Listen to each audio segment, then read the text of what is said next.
गया, लेकिन अहिंसा, सत्य और प्रेम द्वारा ये हमने स्वतंत्रता जीती और ये एक महान देश बनाया जिसको पूरा विश्व देख के कहता है कि ये देश महान है। और ये देश महान क्यों है?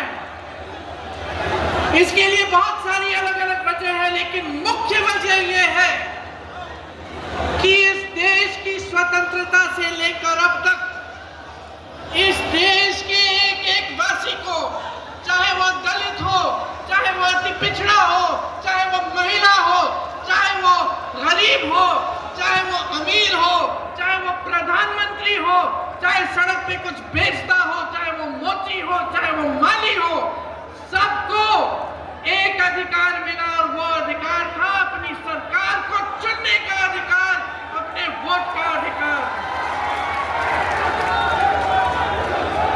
यहाँ चंपारण के महापुरुष राजकुमार शुक्ल जी, हरवंश सहाय जी, शेख गुलाब जी, पीर मोहम्मद मुनीर जी, संत भगत राव जी, डोमराज सिंह जी, राधुमल मरवाड़ी जी और बत्तख मियाँ जी किस लिए लड़े थे?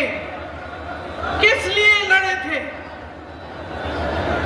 सत्ता में आने के लिए लड़े थे। मोदी जी और अमित शाह जी जैसे गद्दी पे बैठने के लिए लड़े थे।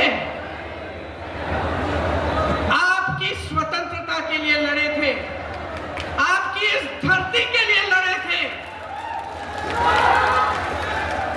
आपके उस महान संविधान को बनाने के लिए लड़े थे, जिससे आपको वोट मिला, जिससे आपको अधिकार मिले, शिक्षा के जो अधिकार मिलते हैं आपको, जो रोजगार के अधिकार मिलते हैं, विकास का जो अधिकार है, वो सब आपको ये संविधान देता है। और इस संविधान के लिए ये लोग लड़े, मरे, शहीद हुए, इनका खून इस जमीन में मिला। इसीलिए आप जब हम इस मंच पे खड़े होते हैं और जब आप यहाँ आते हैं हमारी बातों को सुनने के लिए, आपको पूरा एहसास होना चाहिए कि चंपारण ने इस देश को क्या दिया है,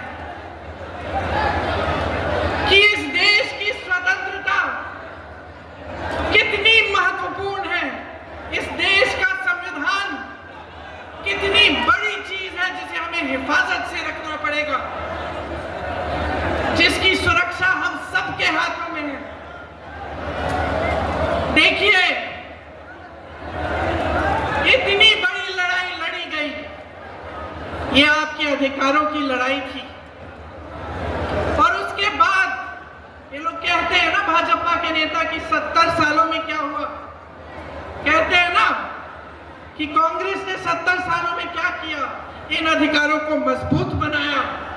मैं जवाब देती हूं कि कांग्रेस ने इन अधिकारों को मजबूत बनाया, आपके वोट को मजबूत किया, आपकी शक्ति को मजबूत किया, बड़े बड़े उद्योग बनाए, शिक्षा के संस्थान बनाए। जब